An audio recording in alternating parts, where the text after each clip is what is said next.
thing that I'd never do is run from the police. I mean, you'd have to be crazy. These are the top 5 craziest police chases that I've ever seen. My name's Eric Hamlet, and this is People Are Crazy. At number 5, I have a police chase that left the suspects a little toasty. Police were on the lookout for an SUV they believed to be involved in 2 shootings in Cincinnati. The car was spotted at a Days Inn parking lot where the driver opted for a early checkout. 21, we're taking off, we're coming out the main entrance here. The chase went on, then off, then back on the highway, reaching speeds of 80 to 90 miles per hour. The SUV even managed to scrape by a few cars like it was in planes, trains, and automobiles. He just wrecked into 4 vehicles. We're continuing. Little did the driver know it would be his car that would end up getting wrecked. He's got a flat, disabled front right at least. And it was only a matter of time before this Ford Explorer ended up looking like Ghost Rider's new set of wheels. Realizing that they didn't want to end up in a barbecue, the 3 occupants of the car took off running, where they were quickly taken down by multiple officers. Getting involved in the car chase is dumb, but the smartest thing that those suspects did was get out of the car, because that thing went up in flames faster than Anakin Skywalker. All 3 occupants were detained, and while we don't know their names or their charges, we at least hope that they're getting some driving lessons while they're locked away.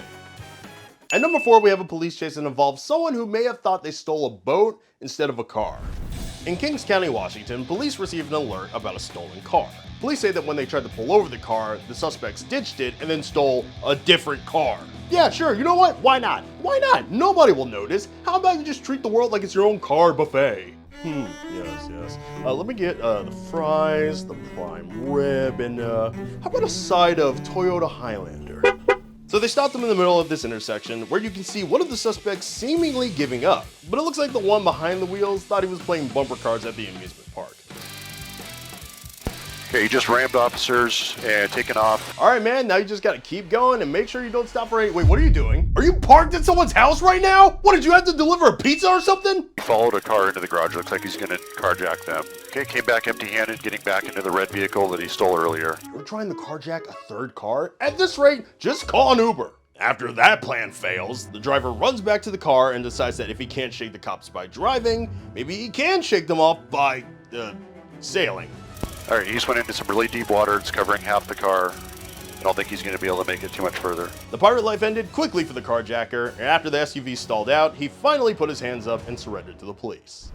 At number 3, we have a police chase that involves an unusual vehicle. In Ladson, South Carolina, officers responded to an alarm going off at a building that suffered some significant damage. While officers were trying to figure out what could have possibly destroyed this building, they noticed a really large vehicle driving slowly down the highway. What was it, a SUV or a truck? How about a freaking excavator? First of all, where did you get that? And second of all, can I drive it next?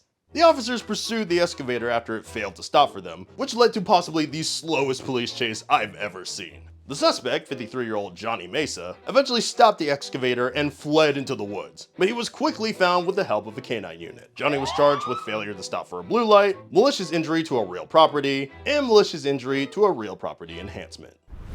At number 2, we have a man who really needed an ambulance. In Tampa, Florida, a police car was following an ambulance from close behind. Now, while normally you look at this footage and say that's 2 responders on their way to an emergency, the real emergency is the Florida man who stole the ambulance. I'm sorry, why is it always a Florida man? What do you mean it's in my contract? Hold up. Florida men are contractually obligated to show up in every episode of People Are Crazy. You gotta be kidding me. Turns out the Florida man suspect, 43-year-old Michael J. Escalin, stole an ambulance from a nearby hospital and took it for a joyride. Can you just imagine if someone was still in the back of it? Hello? Help? Are we in the hospital yet? Oh God, I think I'm gonna be sick. After nearly hitting multiple cars, the driver pulls off in a nearby neighborhood and finally surrenders. But before he gives up, he makes sure to not let the rest of his beer go to waste. Oh, I see. This must be part of some viral marketing campaign. Coors Light, for emergencies only. Whoops, looks like the cops are Budweiser fans. But seriously, don't drink and drive. This message was sponsored by the ghost of Nancy Reagan. Michael was charged with grand theft of an emergency vehicle, driving with a suspended license, driving under the influence, and resisting arrest. And for our number 1 spot, we have yet another Florida man who offered something strange to a cop. In Sebring, Florida, police were called to the Spring Lake Market after someone reported a man, 39-year-old Richard Christopher Smith, stealing items from the store. Police say that Richard was driving in circles around the store until they showed up, at which point he took off. But while the police were chasing him, Richard still felt the need to make a kind gesture to the police. I give you a drink, that's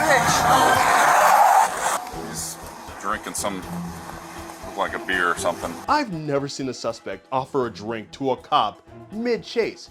Richard, my guy, where do you think you're going after this? Because you're not going to happy hour with the police after your police chase. Also, Nancy Reagan just told you not to drink and drive. Police say that Richard then tried to ram into 2 patrol cars before his tires were flattened with spike strips. The officers finally managed to get his car to stop once he crashed into another patrol car.